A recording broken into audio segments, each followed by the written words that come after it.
Sa video na ito, ibubunyag ko ang isang bagay na ginagawa ng karamihan ng tao araw-araw nang hindi nila namamalayan na ito pala ang dahilan kung bakit hindi sila makatulog ng tuloy-tuloy sa gabi.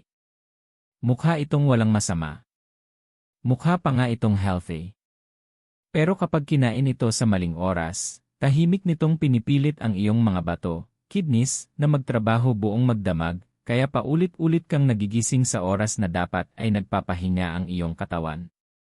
Kung naranasan mo nang humiga ng pagod pero nagigising ka pa rin sa hating gabi 2:00 ng madaling araw 4:00 naglalakad papunta sa banyo sa dilim, naiinis at nagtataka kung bakit hindi na madaling dalawin ng tulog, para sa iyo ang mensaheng ito.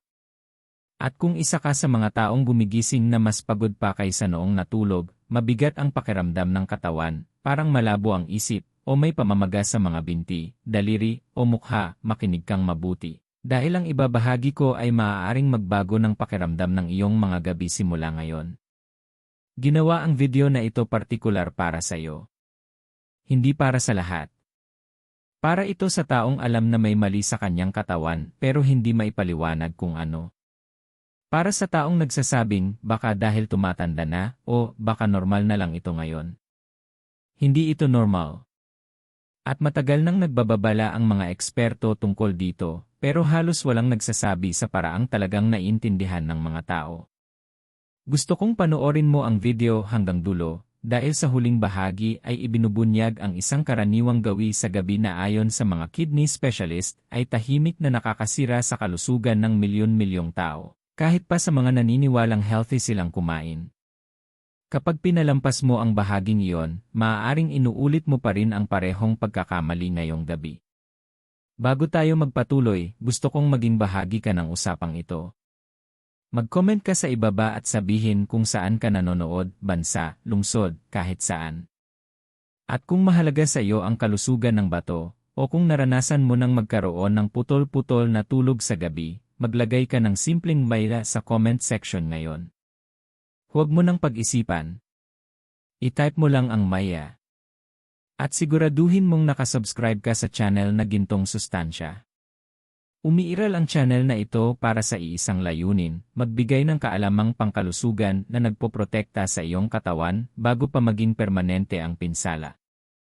At kung pinahahalagahan mo ang tapat at diretsong impormasyon tulad nito, pindutin ang thumbs up para mas maraming taong nangangailangan ng mensaheng ito ang makakita. Ngayon, makinig kang mabuti. Ang iyong mga bato ay hindi natutulog. 24 na oras silang nagtatrabaho. Pero hindi sila ginawa para magtrabaho ng mabigat buong magdamag. Kapag napilitan silang gawin yon, unang naapektuhan ang iyong tulog. Kasunod ang iyong enerhiya. At pagkatapos ang iyong kalusugan. At karamihan ng tao ay hindi kailanman nagdurugtong ng mga piraso upang makita ang buong larawan. Manatili ka dahil ang maririnig mo ay maaaring magpaliwanag ng mga taon ng hindi mapakaling gabi, at higit sa lahat, kung ano ang maaari mong simulang gawin ng iba, simula ngayon. Ang iyong mga bato ay hindi lang basta mga organo na gumagawa ng ihi. Sila ay matatalino at napakasensitibong mga filter na tumutugon sa oras, ritmo, at bigat ng trabaho. Bawat minuto, sinusuri nila ang iyong dugo at nagpapasya kung ano ang itatabi at kung ano ang ilalabas. Binabalanse nila ang tubig, mga mineral, mga asido, at mga lason ng may eksaktong katumpakan. Ngunit narito ang hindi natututunan ng karamihan, ang iyong mga bato ay sumusunod sa pang-araw-araw na ritmo, katulad ng iyong utak, puso, at mga hormone.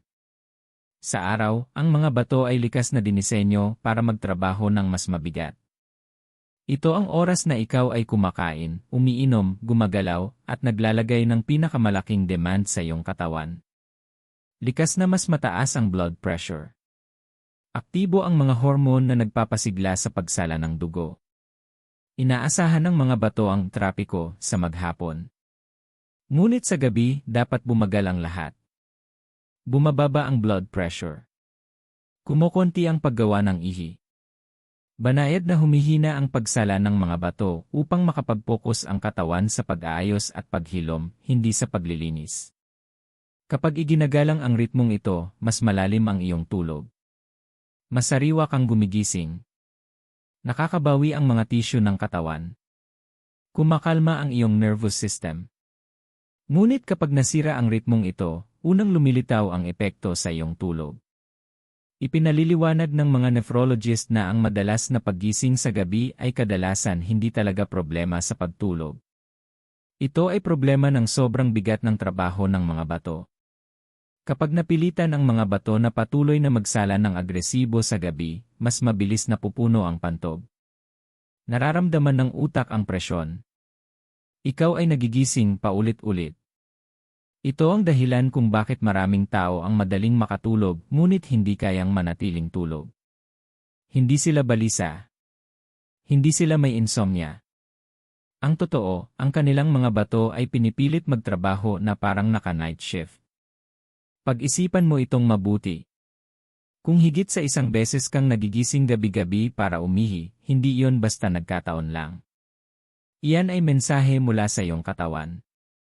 At habang tumatanda ka, mas lumalakas ang mensaheng iyon dahil ang tumatandang mga bato ay mas hindi na flexible. Hindi na sila madaling makapag-adjust sa stress sa gabi. Marami ang nag-aakalang ang pag-ihi sa gabi ay normal na bahagi ng pagtanda. Hindi ito sinasang-ayunan ng mga eksperto. Pinapataas ng edad ang pagiging sensitibo, ngunit ang gawi at kilos ng tao ang nagtatakda kung magkakaroon ng pinsala. Ang mga bato ng isang 60 anyos ay maaari pa ring makasuporta sa tuloy-tuloy na tulog kung hindi sila na-overload sa maling oras. Kapag kumain o minom ka ng ilang partikular na bagay sa huling oras ng gabi, tumataas ang blood volume, sodium, at asukal, o kaya naman ay nababaha ang sistema ng potassium at mga likido. Walang pagpipilian ang mga bato. Kailangan nilang tumugon agad. Hindi nila maaaring ipagpaliban at sabihin, bukas na lang natin ayusin ito. Tumutugon sila sa mismong oras na yon, kahit 1:00 pa ng madaling araw. Ito ang dahilan kung bakit nagigising ka na may matinding pagnanais na umihi. Ito ang dahilan kung bakit biglaan at malakas ang pakiramdam ng pag-uudyok. At ito rin ang dahilan kung bakit ang tulog pagkatapos mong magising ay mas magaan at hindi na kasing sarap. Kapag naputol ang malalim na tulog, nahihirapan ang katawan na bumalik dito. Itinuturo rin ng mga kidney specialist ang isang mahalagang bagay, ang paulit-ulit na paggising sa gabi ay nagbabago sa chemistry ng utak. Bawat paggising ay nagpapataas ng stress hormones tulad ng cortisol. Sa paglipas ng panahon, nasasanay ang katawan sa pagkakaantala. Nagiging marupok ang tulog.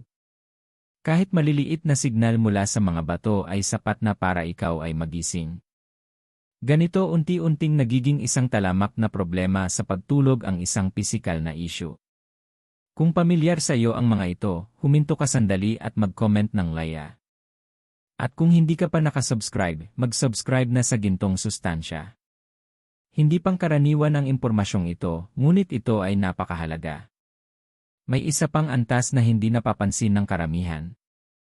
Ang sobrang trabaho ng mga bato sa gabi ay hindi lang nakaapekto sa pag-ihi. Nakaapekto rin ito sa sirkulasyon ng dugo. Kapag stressed ang mga bato, nag-iba ang galaw ng mga likido sa katawan. Kaya may mga taong gumigising na namamaga ang mga daliri, may namumulang o pufay na mga mata, o naninigas ang mga kasukasuan. Kapag nakahiga ka, nagbabago ang epekto ng gravity, at napipilitan ang mga bato na paulit-ulit na magbalanse ng mga likido buong gabi. Nagbabala ang mga eksperto na ang ganitong tuloy-tuloy na pagbabalanse ay nagpapataas ng blood pressure sa gabi. At ang mataas na blood pressure sa gabi ay isa sa pinakamalalakas na palatandaan ng pinsala sa mga bato at puso. Sa madaling salita, ang gumigising sa iyo sa gabi ngayon ay maaaring maging isang seryosong problema sa kalusugan sa hinaharap. Ito ang dahilan kung bakit mapanganib na baliwalain ang paggising sa gabi. Hindi lang ito tungkol sa tulog. Ito ay tungkol sa pangmatagalang pagod at pinsala sa mga organong hindi nagrereklamo hanggat hindi malala ang pinsala. Kung sang-ayon ka na ang paggising gabi-gabi ay hindi dapat binabaliwala, mag-comment ng laya. At pindutin ang thumbs up upang makarating ang mensaheng ito sa mga taong tahimik na dumaranas ng parehong problema. Sa susunod na bahagi ng video, ibubunyag natin ang isa sa mga pinakakaraniwang trigger sa gabi na tahimik na nag-o-overload sa mga bato nang hindi namamalayan ng karamihan. Nasa mga kusina ito sa halos lahat ng tahanan, at marami ang naniniwalang wala itong kinalaman sa pagtulog. Manatili ka dahil kapag naunawaan mo ito, mag-iba ang paraan ng pagtingin mo sa iyong mga gabi. Diretsuhin na natin. Ang asin sa gabi ay isa sa pinakamaling na underestimate na sanhi ng sobrang trabaho ng mga bato, at ang pinsala nito ay hindi ipinapakita sa pamamagitan ng sakit. Ipinapakita nito ang sarili sa pamamagitan ng paggising sa iyo sa oras na dapat ay nagpapahinga ang iyong katawan. Ang nagpapapanganib sa asin sa gabi ay hindi lang kung gaano karami ang kinakain mo, kundi kung kailan napipilitang harapin ito ng iyong mga bato. Ang asin ay sodium. Ang sodium ang kumokontrol sa balanse ng likido sa katawan. Sa sandaling tumaas ang antas ng sodium sa dugo, agad na tumutugon ang katawan sa pamamagitan ng paghahawak ng tubig para palabnawin ito. Hindi ito optional. Isa itong mekanismo para mabuhay. At ang organong responsable sa pag-aayos ng hindi balansing ito ay ang mga bato. Sa araw, kayang-kaya ng katawan ang prosesong ito. Nakatayo ka, aktibo, pinagpapawisan, at inaasahan ng mga bato ang regular na pagpasok ng pagkain at inumin. Pero sa gabi, kapag nakahiga ka, tumataas ang daloy ng dugo papunta sa mga bato, at ang anumang sobrang sodium ay nagiging mabigat na trabaho. Tumutugon ang mga bato sa pamamagitan ng paghila ng tubig papasok sa daluyan ng dugo at pagkatapos ay itinutulak palabas bilang ihi. Ang siklong ito ang pumupuno sa iyong pantog habang natutulog ka. Malinaw ang paliwanag ng mga kidney specialist, ang sodium na kinain ng huli sa araw ay nagdudulot ng naantalang paglabas ng likido sa gabi. Ang pagkaantalang iyon ang gumigising sa iyo. Hindi dahil mahina ang iyong pantog, kundi dahil pinoproseso ng iyong mga bato ang asin na hindi nila dapat hinaharap sa oras na iyon. Dito nalilinlang ang karamihan. Iniisip nila na ang asin ay galing lang sa mga pagkaing halatang maalat. Pero sa modernong pagkain, nakatago ang sodium halos sa lahat ng bagay, tinapay, sarsa, seasoning cubes, diletang sopas, noodles, processed meats, merienda, at kahit ang tinatawag na light meals. Maaaring hindi mo malasahan pero ramdam ito ng iyong mga bato. Pag-isipan mo ito. Ang isang simpleng mangkok ng instant noodles sa gabi ay maaaring may mas maraming sodium kaysa sa kayang iproseso ng iyong mga bato habang natutulog ka. Dagdagan pa ng tinapay, palaman o sarsa at dodoble ang bigat ng trabaho. Pag oras na ng paghiga mo, nahuhuli na agad ang iyong mga bato. Ito ang dahilan kung bakit maraming tao ang nakakatulog ng maayos sa simula, pero nagigising 1 o 2 oras pagkatapos na may matinding pagnanais na umihi. Ang asin na kinain mo kanina ay ngayon palang pinoproseso. Gumagawa ang mga bato ng emergency cleanup sa kalagitnaan ng gabi. Kung naranasan mo nang kumain ng noodles, merienda, o pagkaing may pampalasa sa gabi at nagtaka kung bakit hindi ka makatulog ng tuloy-tuloy, huminto sandali at mag-comment ng Leia. Maging tapat, mahalaga ito. Nagbabala rin ang mga eksperto tungkol sa mas malalim na epekto. Ang asin sa gabi ay hindi lang nagpapataas ng produksyon ng ihi. Pinapataas din ito ang blood pressure sa gabi. Kapag humawak ng tubig ang sodium sa daluyan ng dugo, tumataas ang blood volume. Tumataas ang presyon sa loob ng mga ugat, kasama ang masiselang ugat sa mga bato. Sa paglipas ng panahon, ang paulit-ulit na presyon na ito ay sumisira sa mga filter ng bato. Ito ang dahilan kung bakit binibigyang pansin ng mga nephrologist ang pagkain ng asin sa gabi, lalo na sa mga pasyenteng may alta presyon, diabetes, o maagang yugto ng sakit sa bato. Alam nila na ang nangyayari sa gabi ang nagtatakda kung gaano kabilis lalala ang pinsala. At narito ang mas malalim na bahagi. Maraming tao ang nagsasabi, hindi naman ako maalat kumain. Pero hindi nila napapansin kung gaano kasensitibo ang katawan sa gabi. Ang dami ng asin na walang epekto sa araw ay maaaring magdulot ng malaking abala sa oras ng tulog. Pinapalala ng timing ang epekto. Kung sang-ayon ka na mahalaga ang timing ng asin, mag-comment ng Leia. At kung may bago kang natutunan, mag-subscribe sa Gintong Sustansya at pindutin ang thumbs up. Ang kaalamang ito ay nagpoprotekta ng buhay. Isa pang nakatagong problema ay ang uhaw. Ang asin sa gabi ay nagpapauhaw. Iinom ka ng tubig. Dadagdag ito sa likidong kailangang iproseso ng katawan. Ngayon, kailangang harapin ng mga bato ang sodium at dagdag na tubig ng sabay. Ito ang dahilan kung bakit may mga taong nagigising ng 2 beses. Una, dahil sa ihi dulot ng asin, at pangalawa, dahil sa sobrang likido. Binibigyang diin ng mga kidney expert na ang pagbawas ng asin pagkatapos ng hapon ay isa sa pinakamadaling paraan para mapabuti ang kalidad ng tulog. Hindi gamot. Hindi supplements. Timing lang. Kung gusto mong protektahan ang iyong mga bato at tulog, dapat magaan, mababa sa sodium, at sinasadya ang pagkain sa gabi. Dahil bawat gramo ng asin na kinakain mo ng huli ay mensahe sa iyong mga bato, magtrabaho ngayon, magpahinga mamaya.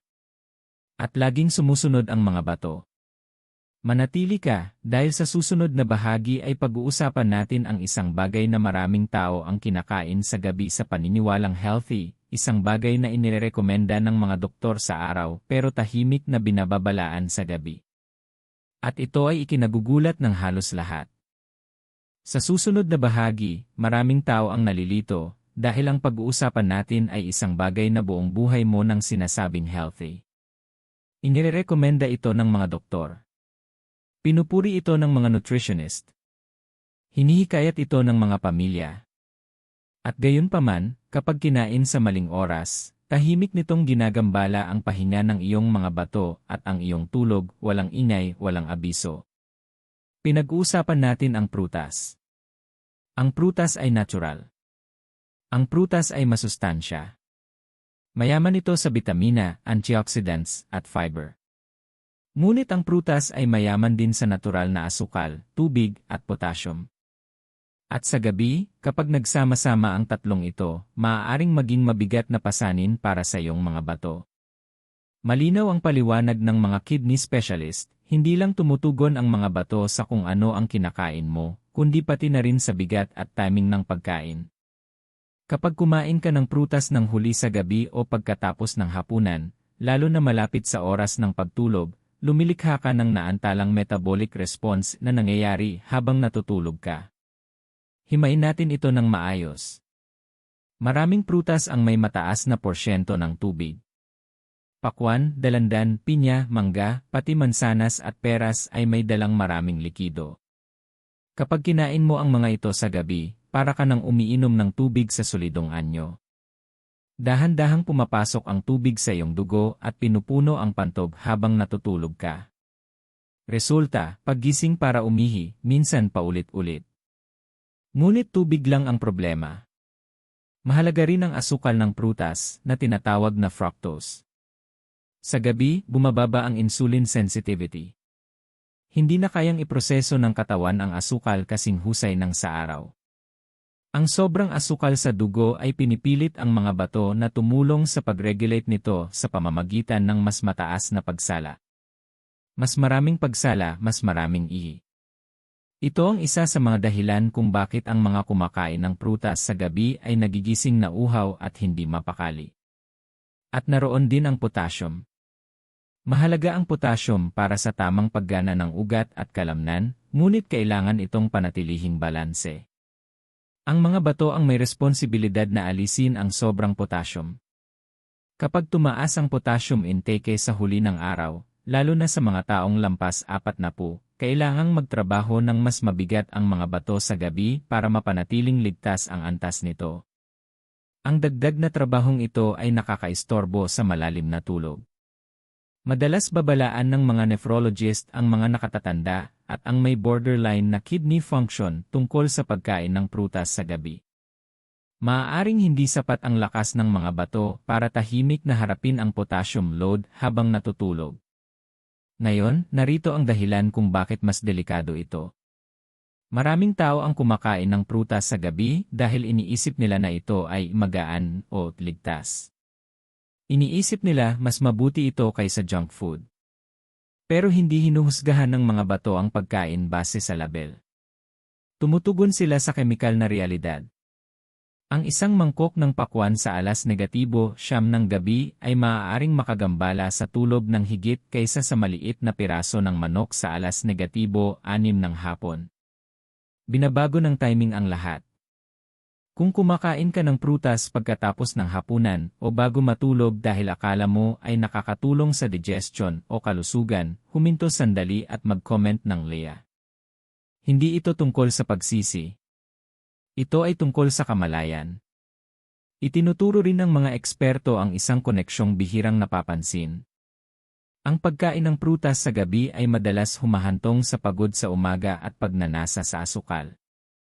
Kapag ang tulog ay napuputol dahil sa paggising na dulot ng mga bato, naapektuhan ang blood sugar regulation kinabukasan. Nabubuo ang siklong ito, mahinang tulog pagnanasa sa asukal, mas maraming prutas o merienda sa gabi, mas lalong sirang tulog. Ganito nagiging pangmatagalang problema ang isang healthy habit. May isa pang issue, ang dami ng kinakain. Sa gabi, kahit maliit na bahagi ay mas mahalaga. Isang saging, isang dalandan, ilang hiwa ng mangga, mukhang walang problema. Pero sa gabi, nararanasan ito ng mga bato bilang isang concentrated load sa pinakamasamang oras. Kung binubuksan nito ang iyong mga mata, pindutin ang thumbs up at mag-subscribe sa Gintong Sustansya. Umiiral ang channel na ito para ipaliwanag ang mga bagay na kadalasang hindi sinasabi ng karaniwang payo sa kalusugan. Hindi sinasabi ng mga kidney specialist na huwag kailanman kumain ng prutas. Ang sinasabi nila, kainin ang prutas ng mas maaga. Umaga hanggang hapon ang pinakamainam. Iyon ang oras na kayang-kaya ng mga bato ang sugar, potassium, at likido nang hindi isinasakripisyo ang tulog. Kapag inilipat mo ang prutas mula sa gabi, maraming tao ang napapansin ang kakaibang pagbabago, mas kaunting pagbangon sa banyo, mas malalim na tulog, mas malinaw na pakiramdam sa umaga. Hindi dahil masama ang prutas, kundi dahil mali ang timing. Kung sang-ayon ka na mas mahalaga ang timing kaysa sa iniisip ng karamihan, mag-comment ng Leah. Sa susunod na bahagi, pag-uusapan natin ang isa pang karaniwang gawi sa gabi na nagbibigay ng matinding pressure sa mga bato, isang bagay na pinaniniwalaan ng marami na kailangan para sa lakas at enerhiya, pero kapag ginawa ng huli, tahimik nitong ninanakaw ang iyong pahinga. Manatili ka dahil halos lahat ay apektado nito. Dito maraming tao ang hindi sinasadyang sinisira ang kanilang mga bato habang iniisip nilang ginagawa nila ang tama para sa katawan nila. Malakas ang reputasyon ng protina sa kalusugan. Pinapalakas nito ang kalamnan. Sinusuportahan nito ang immunity. Pinananatiling malakas ang katawan. Ngunit ang protina ay nagiging sanhi rin ng waste. At ang waste na ito ay may isang pangunahing daanan lamang, ang iyong mga bato. Kapag kumain ka ng protina sa huli ng gabi, ang timing nito ay nagiging pasanin sa gabi sa halip na benepisyo. Sa bawat pagkain ng protina, binabago ng katawan ito sa amino acids. Ang prosesong ito ay nagpo-produce ng nitrogen-based waste, pangunahin ang urea. Kailangang salain ng mga bato ang urea sa dugo at ilabas ito sa ihi. Ang prosesong ito ay nangangailangan ng enerhiya at tubig. Sa araw, handa ang mga bato para dito. Sa gabi, hindi. Paliwanag ng mga kidney specialist, hindi humihinto ang digestion ng protina kapag natutulog ka. Sa katunayan, ang breakdown at production ng waste ay kadalasang tumataas ilang oras pagkatapos ng pagkain. Kaya kapag kumain ka ng protina ng huli, ang pinakamabigat na trabaho ng bato ay nangyayari habang natutulog ka. Ito ang dahilan kung bakit maraming tao ang nagigising sa madaling araw na restless, may pressure, o may malakas na pagnanais na umihi. Isipin kung gaano ito kadalas. Mga late dinner na may itlog, karne, manok, isda, o kahit beans. Protein shake sa gabi para sa muscle recovery. Mga leftovers na kinakain bago matulog dahil busy ang araw. Normal ito sa pakiramdam, pero ramdam ng mga bato ang bigat. Madalas makita ng nephrologist ang pattern na ito sa mga pasyente na nagrereklamo ng hindi maayos na tulog pero normal ang sleep studies. Ang problema ay hindi utak. Ang problema ay ang mga bato na pinipilit na mag-clear ng waste sa maling oras. Ang protina sa gabi ay nagpapataas din ng concentration ng ihi. Para ligtas na mailabas ang urea, kailangan ng tubig ng mga bato. Ibig sabihin, mas maraming ihi. Isa pa itong dahilan kung bakit nagigising ka para umihi pagkatapos ng mabigat na hapunan. Hindi ito kahinaan. Ito ay chemistry. Kung nakaranas ka na ng mabigat na hapunan at napansin mong napuputol ang tulog mo, mag-comment ng Leia. At kung bago sa iyo ang impormasyon na ito, mag-subscribe sa Gintong Sustansya at pindutin ang thumbs up. May isa pang layer dito na binibigyang diin ng mga eksperto, lalo na sa mga taong lampas 40. Habang tumatanda, natural na bumababa ang filtration rate ng bato. Hindi ito sakit pero nababawasan ang reserve. Kapag dumating ang malaking load ng protina sa huli ng gabi, nahihirapan ang mga matatandang bato na tahimik na i-clear ang waste. Resulta, banayad pero persistent na pagkaantala sa tulog. Ito ang dahilan kung bakit maraming matatanda ang nagsasabi, hindi na ako makakain gaya dati. Hindi ito imahinasyon. Ito ay pagbaba ng tolerance ng bato sa gabi. Ang timing ng protina ay nakakaapekto rin sa hormones. Ang late protein intake ay maaaring mag-stimulate ng cortisol at glucagon, hormones na nagpapataas ng alertness at glucose release. Nakakaistorbo ito sa malalim na tulog at nagpapataas ng pag-ihi sa gabi. Kaya kahit hindi ka magising para umihi, nagiging magaan at hindi restorative ang tulog mo. Ang fitness culture ay kadalasang nagpo-promote ng protina sa gabi bilang recovery tool. Pero nagbababala ang renal experts na para sa non-athletes, lalo na sa mga sedentary o may sensitibong bato, mas marami ang pinsala kaysa benepisyo. Nangyayari ang recovery habang natutulog pero nakikipagkompetensya ang digestion sa repair. Kung sang-ayon ka na maaaring hindi sulit ang pagkain ng mabigat na protina sa gabi para sa iyong tulog, mag-comment ng Leia. Inirerekomenda ng mga eksperto na ilipat ang karamihan ng protina sa mas maagang pagkain, almusal at tanghalian, at gawing magaan ang hapunan. Ang simpleng adjustment na ito ay nagpapababa ng waste production sa gabi at nagbibigay daan sa mga bato na bumagal sa trabahong kanilang disenyo. Kapag ginawa ng tao ang pagbabagong ito, marami ang nag-uulat ng mas kaunting paggising sa gabi, mas magaan na pakiramdam ng katawan, at mas malinaw na umaga. Walang gamot. Walang supplements. Timing lang. Sa susunod na bahagi, pag-uusapan natin ang isang matamis na bagay na tila nagbibigay comfort sa gabi pero tahimik na pinipilit ang mga bato sa emergency mode habang natutulog ka. Manatili ka dahil halos lahat ay apektado nito kahit na iniisip mong hindi ka kumakain ng maraming asukal. Ang bahaging ito ay hindi komportable para sa maraming tao dahil malalim ang koneksyon ng asukal sa comfort, routine, at reward. Isang matamis na inumin sa gabi. Mga biskwit kasama ng tsaa. Maliit na dessert pagkatapos ng hapunan. Isang hiwa ng tinapay. Hindi ito mukhang sobra. Hindi ito mukhang delikado. Ngunit sa gabi, iba ang ugali ng asukal sa katawan, at kadalasan ang mga bato ang unang nagbabayad ng presyo. Ang asukal ay hindi lang pinagkukunan ng enerhiya. Direktang naapektuhan nito kung paano filtra ng mga bato ang dugo. Kapag tumaas ang level ng asukal, lalo na sa gabi, mas pinipilit ang mga bato na magtrabaho para mapanatili ang blood glucose sa ligtas na antas. Kapag lumampas ang asukal sa dugo sa kayang gamitin ng katawan agad, pumapasok ang mga bato para alisin ang sobra sa pamamagitan ng ihi. Ang prosesong ito ay tinatawag na osmotic diuresis, at isa ito sa mga pangunahing dahilan kung bakit nagigising ang tao sa gabi para umihi. Paliwanag ng mga kidney specialist, bumababa ang insulin sensitivity sa gabi. Ibig sabihin, ang parehong dami ng asukal na madali mong mahawakan sa umaga ay nagdudulot ng mas malaking stress sa gabi.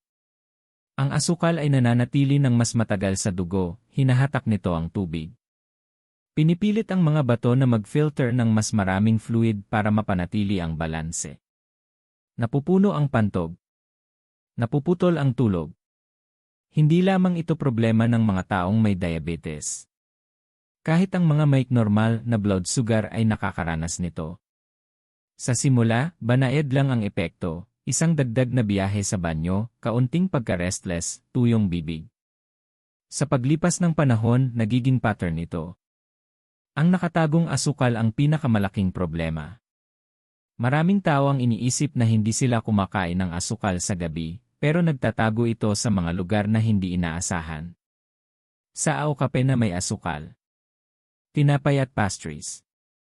Breakfast cereals bilang merienda. Yogurt. Sausawan. Kahit ilang prutas. Lahat ng ito ay nag-aambag sa nighttime glucose load.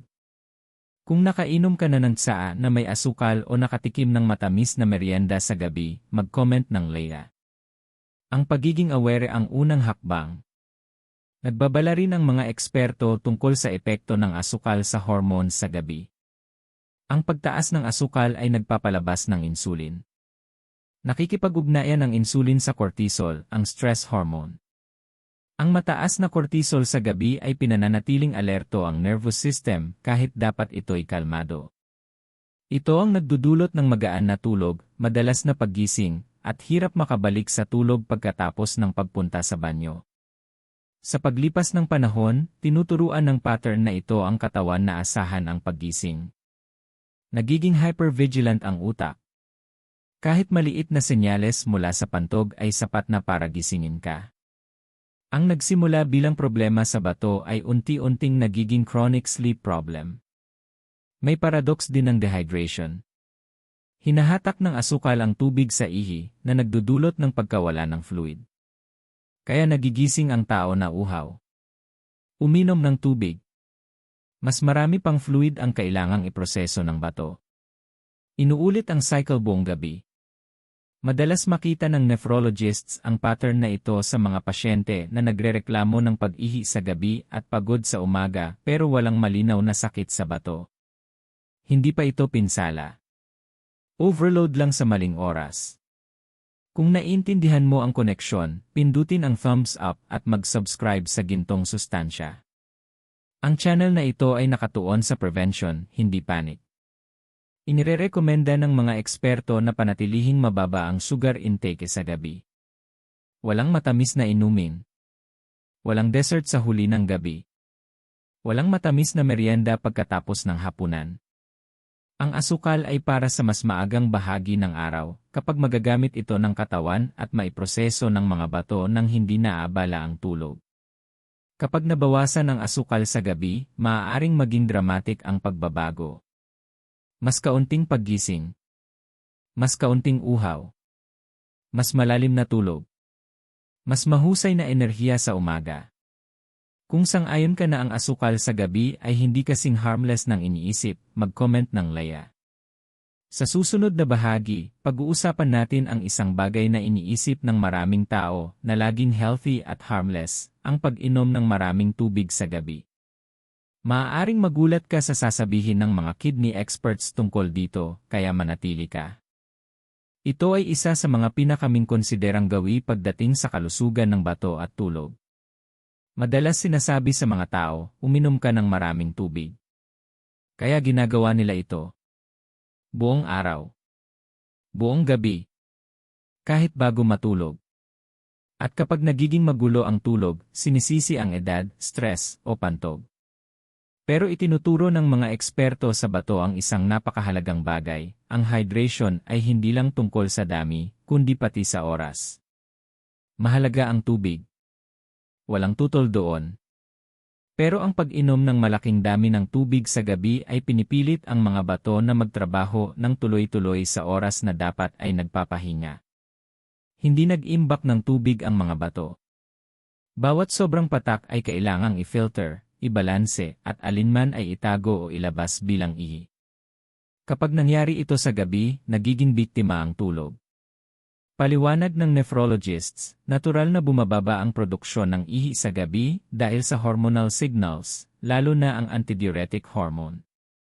Sinasabi ng hormonang ito sa mga bato na magtipid sa tubig upang makatulog ka ng tuloy-tuloy. Pero kapag uminom ka ng maraming tubig sa gabi, nilalampasan mo ang signal na yon. Pinipilit pa rin ang mga bato na gumawa ng ihi. Ito ang dahilan kung bakit maaaring matulog ka ng maayos, pero magigising ka ng 2 o 3 oras pagkatapos dahil sa biglaang pangangailangan na umihi. Hindi ito kahinaan. Ito ay biological na tugon sa huling pag-inom ng likido. Maraming tao ang nagkakamaling ito nang hindi namamalayan. Naiisip nilang kailangan pang uminom sa gabi dahil abala ang araw. Uminom sila ng tubig pagkatapos ng hapunan. Iniinom ang gamot kasama ng buong baso ng tubig bago matulog. Unti-unting umiinom habang nanonood ng AC, lahat ng ito ay nag-aambag sa sobrang trabaho ng bato. Kung ginagawa mo ito, huminto sandali at mag-comment ng laya. Hindi ka nag-iisa. Binibigyang diin din ng mga eksperto na nagbabago ang paggalaw ng likido sa katawan kapag nakahiga ka. Kapag nakatayo, pinananatili ng gravity ang ilang likido sa mga binti. Kapag humiga ka, bumabalik ang likido sa sirkulasyon. Biglang nakakatanggap ang mga bato ng mas maraming likido na ipoproseso. Kung nagdagdag ka rin ng dagdag na tubig sa gabi, dumodoble ang trabaho. Ito rin ang dahilan kung bakit may nakakapansin ng pamamaga sa bukong-bukong sa gabi at madalas na pag-ihi sa gabi. Pinipilit ng mga bato na makahabol sa redistribution ng likido. Isa pang issue ay ang overhydration anxiety. Maraming tao ang natatakot sa dehydration kaya uminom kahit hindi uhaw. Binababalaan ng mga kidney specialists na maaasahan ang uhaw bilang signal para sa karamihan ng malulusob na adult. Ang pag-inom lampas sa uhaw sa gabi ay bihirang may benepisyo at madalas nakakasagabal sa tulog. Ang sobra sa pag-inom ng tubig sa gabi ay nagdidilute ng electrolytes, na pinipilit ang mga bato na i-rebalance ang minerals tulad ng sodium at potassium. Ang rebalancing na iyon ay nangangailangan ng filtration, at ang filtration ay nagpo-produce ng ihi. Muli, napupuno ang pantog habang natutulog ka. Kung may natutunan ka rito, pindutin ang thumbs up at mag-subscribe sa Gintong Sustansya. Ang impormasyon na ito ay maaaring makatipid sa iyo ng maraming taon ng magulong tulog. Inirerekomenda ng mga eksperto ang simpleng estratehiya, front-load ang hydration. Uminom ng karamihan sa tubig sa mas maagang bahagi ng araw. Bawasan ang pag-inom pagkatapos ng huling bahagi ng hapon. Uminom lamang ng kaunting sips sa gabi kung kinakailangan. Iwasan ang malalaking baso malapit sa oras ng pagtulog. Hindi ito nagdudulot ng dehydration. Ipinapabalik nito ang natural na ritmo ng bato. Ang mga taong sumusunod sa pamamaraang ito ay madalas napapansin ang mas kaunting paggising sa gabi sa loob ng ilang araw. Hindi linggo. Araw lang. Dahil sa wakas, natutunan ng mga bato na ang gabi ay para sa pahinga. Kung sang-ayon ka na hindi laging mas mabuti ang marami pagdating sa tubig, mag-comment ng laya. Sa susunod na bahagi, pag-uusapan natin ang mga inumin na iniisip ng maraming tao na nakakatulong sa relaxation sa gabi, mga tsaa at ilang beverages na tahimik na nagpapataas ng produksyon ng ihi at pinananatiling aktibo ang mga bato kapag dapat ay nagpapabagal na. Manatili ka.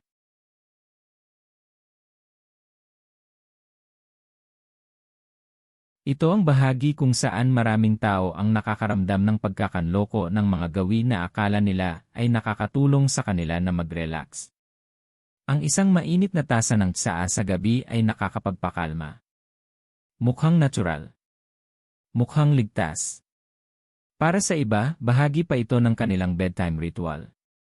Pero may ibang pananaw ang mga espesyalista sa bato, lalo na pagdating sa kung ano ang epekto ng mga inuming ito sa katawan kapag patay na ang ilaw. Ang caffeine ang halatang dahilan ng concern, pero hindi ito ang nag-iisa. Direktang pinapasigla ng caffeine ang mga bato. Pinapataas nito ang daloy ng dugo papunta sa mga bato at binabawasan ang epekto ng antidiuretic hormone, ang hormone na tumutulong sa iyo na mag-retain ng tubig sa gabi. Kapag nasupres ang hormone na ito, mas maraming ihi ang ginagawa ng mga bato. Iyon lang ay sapat na upang magising ka. Ngunit ito ang nakakagulat sa karamihan ng tao, maraming tsaa na may label na herbal o natural ay diuretics rin. Ang diuretic ay anumang sangkap na nagpapataas ng produksyon ng ihi. Madalas babala ng mga eksperto sa bato, kahit herbal ang isang bagay, hindi ito nangangahulugang banayad ito sa mga bato sa gabi.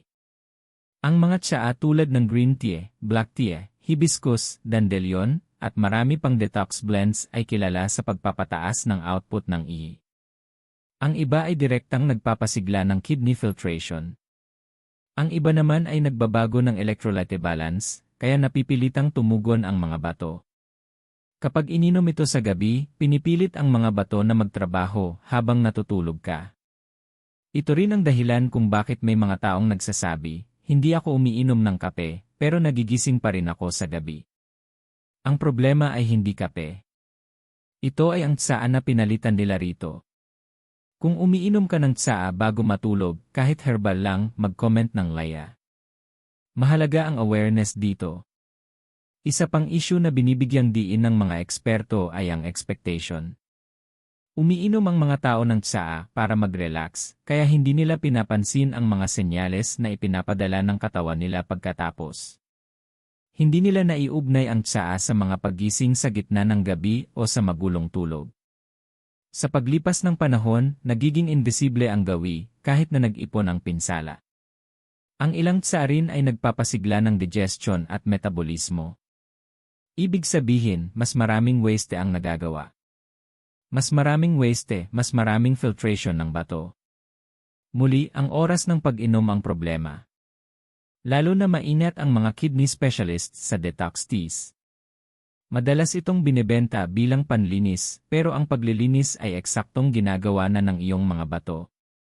Ang pagdagdag ng detox na sangkap sa gabi ay parang sinasabing linisin ng mga bato habang dapat ay nagpapahinga na. Marami sa mga tsaa na ito ay may kombinasyon ng maraming diuretic herbs na nagpapalakas ng epekto. Kung binabago ng impormasyong ito ang pananaw mo sa iyong nighttime routine, pindutin ang thumbs up at mag-subscribe sa Gintong Sustansya. Ang channel na ito ay nakatuon sa kung ano talaga ang epektibo, hindi kung ano ang maganda pakinggan. Iminumungkahi ng mga eksperto na iwasan ang caffeine pagkatapos ng maagang hapon. Para sa herbal teas, mahalaga ang oras at pagpili.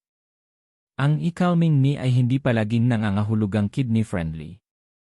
Ang mainit na tubig, kung kinakailangan, sa maliliit na sips ay kadalasang mas ligtas kaysa sa mga stimulating herbs. Ang mga taong inalis ang mga nighttime teas ay madalas nakakaranas ng mabilis na pagbabago, mas kaunting paggising, mas malalim na tulog, mas kaunting restless. Hindi dahil masama ang tsaa, kundi dahil ang mga bato ay pinapasigla sa maling oras. Kung sang-ayon ka na ang mga inumin sa gabi ay dapat bigyang higit na pansin, mag-comment ng laya. Sa susunod na bahagi, pag-uusapan natin ang emosyonal at mental na epekto ng magulong tulog, kung ano ang nagagawa ng paulit-ulit na paggising sa gabi sa iyong mood, memorya, at pangmatagalang kalusugan. Mahalaga ang bahaging ito, kaya manatili ka. Dito na umaabot ang problema hindi lamang sa mga bato kundi sa buong buhay mo. Ang magulong tulog ay hindi lang nagdudulot ng pagkapagod. Unti-unti nitong binabago kung sino ka, paano mo nararamdaman ang sarili mo, at kung paano nakikitungo ang katawan mo sa stress. At karamihan ng tao ay hindi napapansin na ang strain sa mga bato sa gabi ang pangunahing sanhi ng mga pagbabagong ito. Kapag paulit-ulit na naantala ang iyong tulog, lalo na dahil sa paggising para umihi, hindi nararating ng katawan ang malalim na yugto ng tulog kung saan nagaganap ang tunay na pagpapagaling. Sa malalim na tulog, naghihilom ang mga tissue, nare-reset ang mga hormone, at nililinis ng utak ang mga waste. Sa tuwing nagigising ka, kahit ilang minuto lang, napuputol ang prosesong ito. Sang-ayon ang mga kidney specialists at sleep researchers, mas nakakasama ang fragmented sleep kaysa sa maikling tulog. Maaari kang gumugol ng 8 oras sa kama, pero kung nagigising ka ng 3 o 4 na beses, nararanasan ng katawan mo ito bilang poor quality rest. Sa paglipas ng panahon, lumalabas ito sa emosyon. Ang mga taong may magulong tulog ay madalas nakakaramdam ng iritabilidad nang hindi alam kung bakit. Ang maliliit na bagay ay nagiging napakabigat. Nawawala ang pasensya. Tumataas ang anxiety. Hindi ito kakulangan sa personalidad. Ito ay nervous system na hindi kailanman ganap na nakakapagpahinga. Apektado rin ang memorya at focus. Critical ang malalim na tulog para sa memory consolidation. Kapag ang kidney-driven awakenings ay patuloy na nagigising sa iyo, nahihirapan ang utak na ayusin at iproseso ang impormasyon. Ito ang dahilan kung bakit madalas na nagrereklamo ang mga taong madalas magising sa gabi ng pagkakalimot, mental fog, at hirap sa konsentrasyon. Kung napapansin mo ang mga pagbabago sa iyong mood, pasensya, o focus, mag-comment ng laya. Hindi mo ito ini-imagine. Mayroon ding malakas na epekto sa hormones. Pinapataas ng magulong tulog ang cortisol, ang stress hormone. Ang mataas na cortisol sa gabi ay nagsasabi sa katawan na may mali. Sa paglipas ng panahon, tumataas ang blood pressure, tumataas ang blood sugar, at bumibilis ang pagtanda.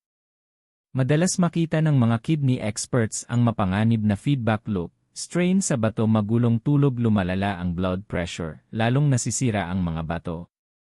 Sa emosyonal na aspeto, nakakapagod ito. Maraming tao ang nakakaramdam ng pagkatalo dahil sa paggising sa gabi. Humihinto silang umaasa sa magandang tulog.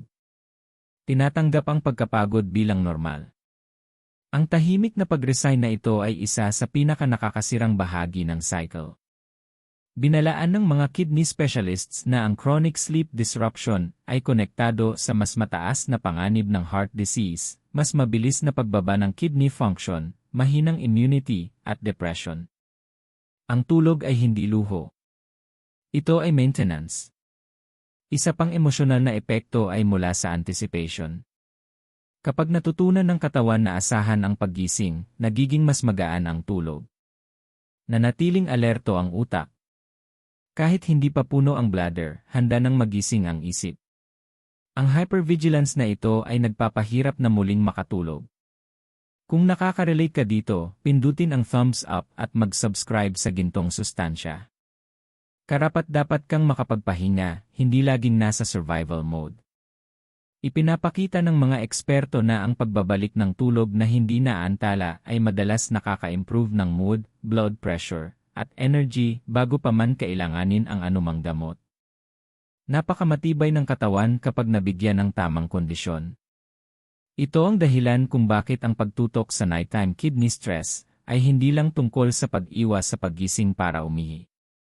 Ito ay tungkol sa pagprotekta sa iyong mental health, emotional balance, at pangmatagalang kalusugan.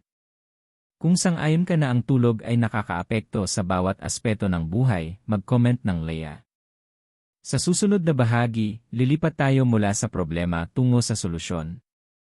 Tatalakayin natin kung ano talaga ang inirekomenda ng mga kidney experts upang protektahan ang iyong mga bato sa gabi at maibalik ang malalim at tuloy-tuloy na tulog. Manatili ka dahil dito nagsisimula ang pagbabago. Ngayon, lilipat na tayo sa mga solusyon, ang bahaging matagal nang hinihintay ng lahat. Dahil ang pag-unawa sa problema ay kalahati lamang ng laban. Kung ipagpapatuloy mo ang parehong mga gawi, wala pa ring magbabago. Pero narito ang magandang balita, may malinaw at praktikal na rekomendasyon ang mga kidney specialists na maaaring ipatupad ng sinuman upang maibalik ang tulog, mabawasan ang strain sa mga bato sa gabi, at maprotektahan ang pangmatagalang kalusugan. Una, light dinners. Ang mabibigat na pagkain sa gabi ay pinipilit ang mga bato na iproseso lahat ng ito, habang dapat ay nagpapahinga na ang katawan. Protein, sugar, asin, at likido, lahat ay nagdaragdag sa mabigat na workload. Iminumungkahi ng mga eksperto na ang hapunan ay dapat mas maliit at madaling tunawin. Isipin ang mga gulay, maliit na bahagi ng lean protein, at kaunting sodium. Layunin nito na mapawi ang gutom nang hindi pinapahirapan ang mga bato. Mahalaga rin ang timing. Sikaping matapos ang hapunan 3 hanggang 4 na oras bago matulog. Pinapayagan nito ang digestion na magpatuloy, ang waste ay magsimulang ma-filter, at ang hormones ay natural na mag-shift sa rest mode. Kapag mas maaga kumain, may oras ang mga bato na iproseso ang nutrients, balansihin ang electrolytes, at bumalik sa kanilang nighttime recycle bago ka humiga.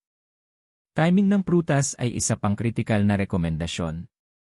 Iminumungkahi ng mga nephrologist na ilipat ang mga prutas na mataas sa tubig at asukal tulad ng pakwan, pinya, dalandan, at mangga sa umaga o maagang hapon. Mas epesyente ang mga bato sa araw, at kaya ng katawan mo na harapin ang sugar, potassium, at fluid load ng hindi naantala ang tulog. Pagbawas ng asin pagkatapos ng hapon ay binibigyang diin din kahit kaunting dagdag na asin pagkatapos ng hapunan ay maaaring makagambala sa natural na pagpapabagal ng kidney filtration. Maraming tao ang hindi alam ang nakatagong sodium sa sauces, condiments, at processed foods. Ang pagbibigay pansin sa labels, pagpili ng low-sodium options, at bahagyang seasoning sa gabi ay makakabawas ng malaki sa paggising sa gabi. Hydration ay kasing halaga, ngunit hindi sa paraang iniisip ng karamihan. Iminumungkahi ng mga kidney specialists ang front-loading ng tubig sa araw at unti-unting pagbawas pagkatapos ng hapon. Ilang sips bago matulog ay ayos, pero iwasan ang malalaking baso. Pinapahalagahan nito ang natural re-regule ng antidiuretic hormone na nagpapahintulot sa mga bato na bawasan ang urine production sa gabi. Caffeine at tsaa ay isa pang dapat ayusin. Iwasan ang caffeine pagkatapos ng maagang hapon. Ang herbal teas, kahit natural o relaxing, ay dapat inumin ng may pag-ingat. Ang ilang tsaa ay diuretics na nag-stimulate ng kidney filtration habang dapat ay nagpapahinga ang katawan. Para sa relaxation sa gabi, piliin ang kaunting mainit na tubig. Asukal ay isa pang pangunahing factor.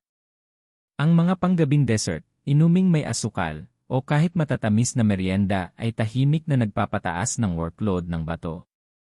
Iminumungkahi ng mga eksperto na ilipat ang karamihan ng sugar intake sa breakfast at lunch. Pinapayagan nito ang katawan na ma-metabolize ang sugar ng maayos at naiiwasan ang insulin spikes, water shifts, at paggising sa gabi. Protein intake ay dapat ding ayusin. Ang mabibigat na protein meals ay dapat ilipat sa breakfast at lunch.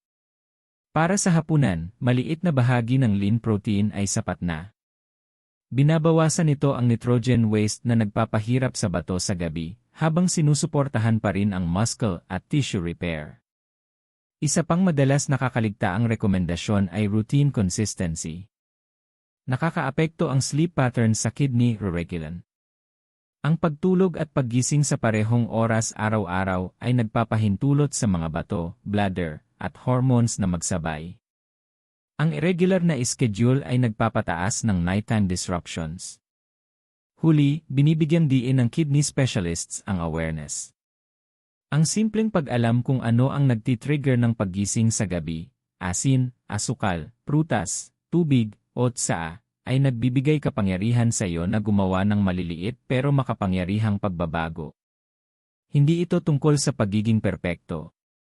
Ito ay tungkol sa pagrespeto sa natural na re-regule ng iyong mga bato. Kung sang-ayon ka na ang mga tips ng eksperto na ito ay makakapagpa-improve ng tulog, mag-comment ng Leia. At kung may natutunan ka ngayong araw, mag-subscribe sa Gintong Sustansya at pindutin ang thumbs up. Praktikal na payo ito, hindi teorya. Ang pagpapatupad nito ay maaaring magbago ng iyong gabi. Sa susunod na bahagi, ibubunyag natin ang isang pagkakamaling halos lahat ay nagagawa pagkatapos ng hapunan, isang bagay na sang-ayon ang mga doktor na tahimik na sumisira sa tulog at kalusugan ng bato. Dito nagtatagpo ang lahat ng piraso, kaya manatili ka, napakahalaga nito. Ngayon, tatalakayin natin ang isa sa pinakanakaligtaang ngunit kritikal na pagkakamali na ginagawa ng mga tao pagkatapos ng hapunan, isang gawin na karaniwan na halos lahat ay ginagawa ng hindi iniisip. Tinatawag ito ng mga eksperto na mindless snacking at late-night eating, at tahimik nitong sinisira ang iyong mga bato at tulog. Isipin ito, tapos na ang araw, nakain ka na ng hapunan, pero ilang oras pa ang lumipas, natagpuan mo ang sarili mo na kumukuha ng merienda, hiwa ng tinapay, matamis, o tasa ng inumin. Siguro ito ay isang maliit na kagats para maibsan ang gutom o stress. Siguro ito ay isang gabi-gabing gawin na konektado sa trabaho, o pag-scroll sa telepono. Parang walang masama. Parang nakakaaliw pa. Pero narito ang katotohanan, bawat kagat na kinukuha mo pagkatapos ng hapunan ay pinapabalik ang iyong mga bato sa trabaho habang dapat ay nagpapahinga na sila. Nagbabala ang mga nephrologist na ang late-night snacks ay nagpapahirap sa mga bato sa ilang paraan. Una, nadaragdagan nito ang fluid intake at urine production. Bawat kagat ng prutas, bawat kutsara ng yogurt, bawat tasa ng tsaa ay nagdadagdag ng tubig na kailangang i-filter ng mga bato. Pangalawa, nagdadagdag ito ng asukal, sodium, at kung minsan protein, lahat ay gumagawa ng waste na kailangang iproseso agad ng mga bato. Pangatlo, nakakaistorbo ito sa natural na pagpapabagal ng metabolic at hormonal rhythm sa gabi. Ang resulta ay predictable, paulit-ulit na paggising, magaan na tulog, antok sa umaga, at sa paglipas ng panahon, nagiging cycle ng magulong gabi at pagod sa araw. Maraming tao ang hindi alam na ang maliit na merienda ng alas negatibo, 1:00 ng gabi ang nag-trigger ng paggising nila ng ala negatibo 1 o ala negatibo 2 ng madaling araw. Isa pang problema ay psychological. Ang late-night eating ay madalas lumilikha ng maling pakiramdam na, kailangan ko ito para makatulog o karapat-dapat ako sa trait na ito. Pinapalakas nito ang gawi. Iniugnay ng utak ang snacking sa comfort, habang ang mga bato mo ang nagbabayad ng presyo. Sa paglipas ng panahon, nagiging chronic pattern ito, at ang broken sleep ay nagiging normal. Mahalagang punto, hindi lahat ng late-night snacking ay pareho. Ang mga pagkain na mataas sa sugar, salt, o protein ang pinakapabigat sa mga bato sa gabi. Kahit ang healthy snacks, tulad ng prutas o yogurt ay maaaring makagambala sa tulog kung kakainin ng malapit sa oras ng pagtulog. Mas mahalaga ang timing, portion size, at content kaysa sa karaniwan nating iniisip. Iminumungkahi ng mga kidney specialists ang malinaw na hangganan, pagkatapos ng hapunan, iwasan ang snacking ng 3 hanggang 4 na oras bago matulog. Kung talagang kailangan mo ng kaunti, pumili ng minimal na tubig, napakaliit na hiwa ng prutas ng maagang gabi, o huwag na lang. Binibigyan nito ang mga bato ng tunay na pagkakataon na magpahinga, binabawasan ang urine production, at naibabalik ang natural na sleep rhythm. Ang mga taong nagpatupad ng pagbabagong ito ay nakakapansin ng malalaking pagbabago, mas kaunting paggising sa kalagitnaan ng gabi, mas malalim na tulog, malinaw na umaga, at mas kaunting fluid retention sa kamay, paa, at mukha. Hindi ito mahika, biology lang na gumagana ng tama. Kung ito ay tumutugma sa iyo, huminto sandali at mag-comment ng like. At huwag kalimutang mag-subscribe sa Gintong Sustansya, at pindutin ang thumbs up kung may natutunan ka ngayong araw. Ang maliliit na pagbabago tulad nito ay may malaking epekto sa paglipas ng panahon. Sa huling kabanata, pagsasama-samahin natin ang lahat at ibubunyag ang kumpletong nighttime routine na inirerekomenda ng mga kidney specialists, step by step, para makatulog ka ng tuloy-tuloy, maprotektahan ang iyong mga bato, at gumising ng sariwa. Dito nagiging actionable ang lahat ng kaalaman, kaya manatili ka. Ngayon, narating na natin ang huling kabanata, ang bahagi kung saan nagsasama-sama ang lahat ng kaalaman. Pagkatapos ng lahat ng tinalakay natin, panahon na upang lumikha ng isang nighttime routine na magpoprotekta sa iyong mga bato, magpapabuti ng tulog, at magbabalik ng enerhiya. Hindi ito teorya. Ito ay mga hakbang na inirerekomenda ng mga kidney specialists, suportado ng dekada ng pananaliksik, at napatunayang epektibo sa totoong buhay. Una, tamang timing ng hapunan. Sikaping tapusin ang pangunahing pagkain ng 3 hanggang 4 na oras bago matulog. Binibigyan nito ang iyong katawan ng oras upang matunaw ang pagkain, ang iyong mga bato ay makapagsimula sa pagproseso ng nutrients, at ang iyong hormones ay natural na makakapag-shift sa rest mode. Panatilihing magaan at balansyado ang pagkain, gulay, minimal na protein, at mababang sodium. Iwasan ang mabibigat na sauces, pritong pagkain, o anumang sobrang processed. Sunod, pamahalaan ang pag-inom ng tubig. Uminom ng sapat na tubig sa buong araw, pero bawasan ang pag-inom pagkatapos ng hapon. Isang maliit na lagok bago matulog ay ayos kung kinakailangan, ngunit iwasan ang malalaking baso. Tandaan, ang mga bato ay natural na nagpapabagal sa gabi, ang pagbibigay sa kanila ng dagdag na trabaho ang sanhi ng paggising sa gitna ng gabi. Asukal at merienda ang susunod na kritikal na aspeto. Ang mga panggabi na dessert, candy, o maliit na kagat, pagkatapos ng hapunan ay karaniwang nakikita bilang walang masama. Sa katotohanan, pinapataas nito ang blood sugar, nadaragdagan ang urine production, at nakakaistorbo sa malalim na tulog. Iminumungkahi ng eksperto na ilipat ang asukal sa agahan at tanghalian at iwasan ang anumang late-night snacks. Kung nagugutom ka sa gabi, uminom ng maliit na lagok ng tubig sa halip. Asin ay isa pang pangunahing salik. Iwasang magdagdag ng extra salt sa hapunan o mag-snack ng maalat na pagkain sa gabi. Ang nakatagong sodium sa sauces, tinapay, at packaged foods ay tahimik na nagpapabigat sa mga bato. Kapag mataas ang sodium intake sa gabi, tumataas ang fluid retention, tumaas ang blood pressure, at paulit-ulit kang gigising. Mas mahalaga ang timing kaysa dami. Protein intake ay kailangan ding bantayan. Ang mabibigat na protina tulad ng karne, isda, itlog, o legumes ay dapat kainin mas maaga sa araw. Sa hapunan, minimal na protina lang ang kailangan, sapat para maibsan ang gutom. Binabawasan nito ang nitrogen waste na kailangang iproseso ng mga bato sa gabi. Kung mahilig ka sa gabi-gabing inumin, mag-ingat sa tsaa at caffeine. Ang herbal teas, green o black tea, at pati na ang ilang detox blends ay diuretics na pinapasigla ang bato sa maling oras. Mas mainam na uminom ng mainit na tubig kung kailangan ng nakakaaliw na inumin. Isa pang mahalagang hakbang ay ang consistent na sleep schedule. Matulog at gumising sa parehong oras araw-araw. Ang consistency ay nakakatulong sa pagkakasabay ng mga bato, pantog, at hormonal system, kaya nababawasan ang interruptions sa gabi. Sa huli, pakinggan ang senyales ng katawan. Pansinin kung aling pagkain, inumin, o gawi ang nagpapagising sa'yo. Ang awareness ay kapangyarihan. Binibigyang diin ng mga kidney specialists na ang maliliit na adjustments, timing, portion size, at consistency, ay madalas may mas malaking epekto kaysa sa malalaking pagbabago sa lifestyle.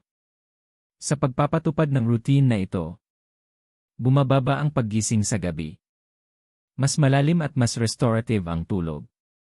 Nababawasan ang pagod sa umaga. Bumubuti ang stress at mood. Napoprotektahan ang blood pressure at kalusugan ng bato. Kung malinaw sa iyo ang payo na ito at tumutugma sa iyong sitwasyon, huminto sandali at mag-comment ng Leia. Ipaalam sa amin kung saan ka nanonood.